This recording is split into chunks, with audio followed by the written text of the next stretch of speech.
കടുത്ത പോരാട്ടത്തിനുള്ള കളമായി നിലമ്പൂർ മാറുമ്പോൾ മൂന്ന് പ്രധാന മുന്നണികളും ഒരു സ്വതന്ത്ര സ്ഥാനാർത്ഥിയും പോരാട്ടത്തിന് തയ്യാറെടുത്ത് കഴിഞ്ഞിരിക്കുകയാണ്.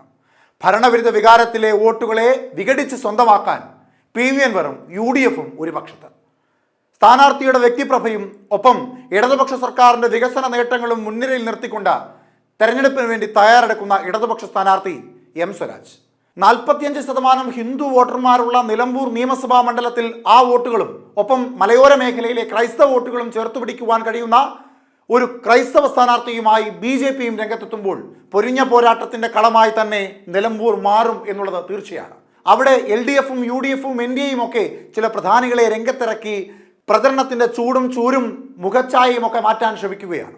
ഉപതെരഞ്ഞെടുപ്പ് പ്രചാരണത്തിന് ഇനി 6 ദിവസങ്ങൾ മാത്രം ശേഷിക്കെ പ്രചാരണം പരമാവധി മുറുക്കി മുന്നണികൾ രംഗത്തെത്തുന്നു. LDF സ്ഥാനാർത്ഥി M. സ്വരാജിന് വേണ്ടി മുഖ്യമന്ത്രി പിണറായിയുടെ നേതൃത്വത്തിൽ ഇറങ്ങുന്ന മന്ത്രിപ്പടയ്ക്ക് പുറമെ ഇടത് ആഭിമുഖ്യത്തിൽ സാഹിത്യ സിനിമാ രംഗങ്ങളിലെ പ്രമുഖരും അണിനിരക്കും. എഴുത്തുകാർ, കലാകാരന്മാർ എന്നിവരുടെ സംഗമവും നിലമ്പൂരിൽ ഉണ്ടാകും. ഇതിനു പുറമെ V. Sivankutty, Roshy Augustine, P. Rajeev, R. Bindu, V. Abdurahiman, P. Prasad, OR Kelu, Ramachandran Kadannappalli, KB Ganesh Kumar, GR Anil, VN Vasavan എന്നിവരും മണ്ഡലത്തിൽ സജീവ പ്രചരണത്തിന്റെ ഭാഗമാണ്. 13, 14, 15 തീയതികളിൽ മുഖ്യമന്ത്രിയും പ്രചാരണത്തിനായി മണ്ഡലത്തിൽ രംഗത്തിറങ്ങും. UDF സ്ഥാനാർത്ഥിക്ക് വേണ്ടി 13, 14 തീയതികളിൽ പ്രിയങ്ക ഗാന്ധി പ്രചാരണത്തിനെത്തുമെന്നുള്ളതാണ് ഇപ്പോൾ ലഭിക്കുന്ന സൂചന. LDFിന് വേണ്ടി രംഗത്തിറങ്ങുന്ന സാഹിത്യകാരന്മാർ ജനങ്ങളുടെ പ്രശ്നങ്ങൾക്ക് നേരെ കണ്ണടച്ചവരാണെന്ന വിമർശനവും UDF തൊടുക്കുമ്പോൾ ഇതിന് സർക്കാരിനെതിരായുള്ള പ്രചാരണം നടത്താൻ ആശാവർക്കർമാരും രംഗത്തിറങ്ങും. വീട് കയറിയുള്ള പ്രചാരണം നടത്താനാണ് ആശമാരുടെ തീരുമാനം. പ്രതിപക്ഷ നേതാവ് VD സതീശൻ ചുക്കാൻ പിടിക്കുന്ന പ്രചാരണത്തിന്റെ മുൻനിരയിൽ KPCC അധ്യക്ഷൻ സണ്ണി ജോസഫ് അടക്കമുള്ള സംസ്ഥാനത്തെ മുതിർന്ന നേതാക്കളും സജീവമാണ്. ഇതിനിടെ വിവിധ കക്ഷികളുടെ പിന്തുണയും വിവാദങ്ങൾക്കും ആരോപണ പ്രത്യാരോപണങ്ങൾക്കും കാരണമായിട്ടുണ്ട്. വെൽഫെയർ പാർട്ടിയും PDPയും നിലമ്പൂർ ഉപതെരഞ്ഞെടുപ്പിലെ നിലപാട് വ്യക്തമാക്കിയതോടെയാണ് ആരോപണ പ്രത്യാരോപണങ്ങളുമായി UDFും LDFും രംഗത്തെത്തിയത്. ഇരു മുന്നണികളും വർഗീയ ശക്തികൾക്കു പിന്നാലെ പോകുന്നു എന്നാണ് ആരോപണം. PDP പീഡിപ്പിക്കപ്പെട്ടൊരു വിഭാഗമാണെന്നും പഴയ വർഗീയ നിലപാടോ ജമാഅത്ത് ഇസ്ലാമിയുടെ മതരാഷ്ട്രവാദമോ അവർക്കില്ലെന്നും CPM സംസ്ഥാന സെക്രട്ടറി MV ഗോവിന്ദൻ വ്യക്തമാക്കി. LDFിന് പിന്തുണ പ്രഖ്യാപിച്ച അഖില ഭാരത ഹിന്ദു മഹാസഭ ആരാണെന്ന് പോലും അറിയില്ലെന്നാണ് CPM നിലപാട്. CPMന് പിന്തുണ നൽകുമ്പോൾ അവരെ മതനിരപേക്ഷവാദികളും UDFിന് പിന്തുണ നൽകുമ്പോൾ വർഗീയവാദികളുമാക്കുന്നത് സ്ഥിരം പരിപാടിയാണെന്ന് പ്രതിപക്ഷ നേതാവ് VD സതീശൻ തിരിച്ചടിച്ചു.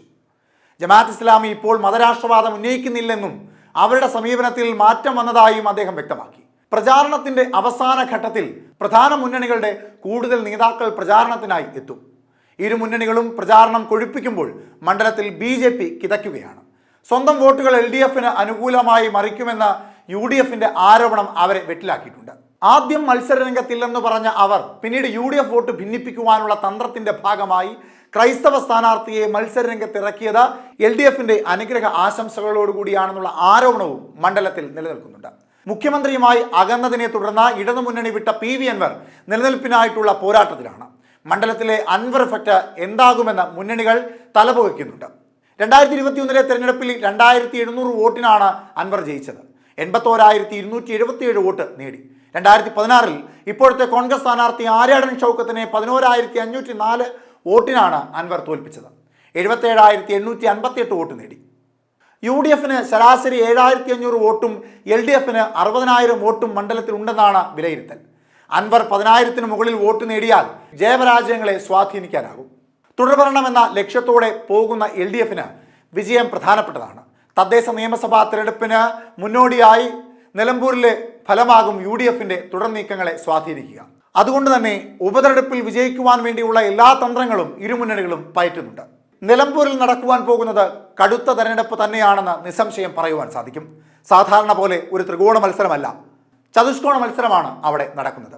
PV അൻവറും Aryadan ഷൗക്കത്തും M. സ്വരാജും മോഹൻ ജോർജും എല്ലാം പ്രധാനികൾ തന്നെയാണ്. അവർക്കെല്ലാം അവിടെ സ്വാധീനവുമുണ്ട്. ജാതീയ മത വർഗ വോട്ടുകൾ ആർക്കനുകൂലമായി തിരിയുമെന്നതും ഏറ്റവും പ്രധാനം തന്നെയാണ്.